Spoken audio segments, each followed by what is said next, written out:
video series I'm doing on bluegrass rhythm. I'm talking about putting runs in to your rhythm playing, which are very important. And so you'll notice in that pattern that I just did right there, I'm not doing any upstrokes. I'm using what's called the rest stroke. I have a separate video on the rest stroke. I would encourage you to go look that up. So I'm not going to repeat a lot of things I did in that video, but a good way to kind of get a feeling for what the rest stroke should sound like is just take your pick and put it on the 4th string and just let it rest there, maybe at a 90-degree angle, and then rotate your hand so that you're getting an angle to the guitar, and something should be touching maybe the top or your strings, but you need a reference of some kind to do this. I use my pinky finger, and so you don't want to. I'm stiffen up here. You just want to angle. Okay, and then next thing to do is just simply push through that 4th string and land on the 3rd string. So it sounds like that. Okay. And then the next thing to do is then push through the 3rd string.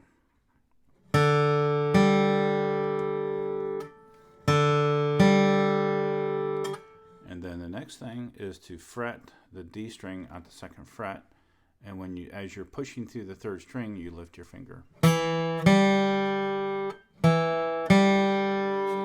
So that's the first G run. Okay, and then practice once you get that down. Now I would say it's very important to know when you're getting the right tone out of your guitar, when it's the right, when you're getting the technique correct. And so you don't want to sound very thin sounding, as if you're picking the string. You want to push through the string.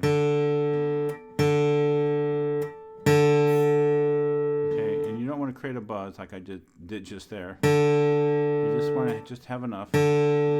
And when I teach this one-on-one, when they get it, all of a sudden I hear it. I go, that was it. Did you hear that? And then I think I did.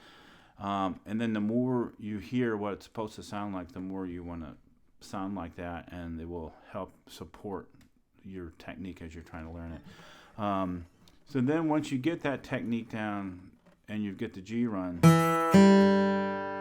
okay, so just play those 2 notes. I just encourage you to just stick with those for now and make sure that you've really got technique before you try the full G run. I've got a video on the G run. There's like 12 of them there, so hit that up. I'm not going to rabbit hole on the G run in this video. But the next thing to do is how to mix that in with your rhythm playing. So an exercise to do would just be start playing a rhythm pattern. And stop. And hit the G run.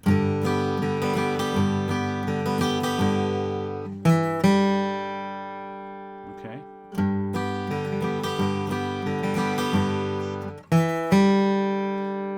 So the reason why you don't want to go for the full G run at first, because you want to give your hand time, give yourself time to really kind of think through and kind of set your hand up. Eventually, you want to get your head out of it where it becomes automatic, and that's the time. Okay, let's put the full G run in there. So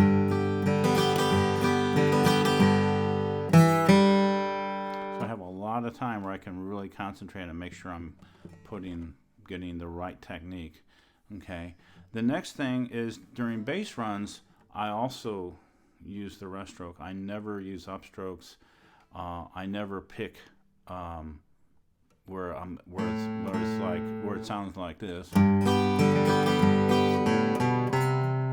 It's never like that. It's more like this.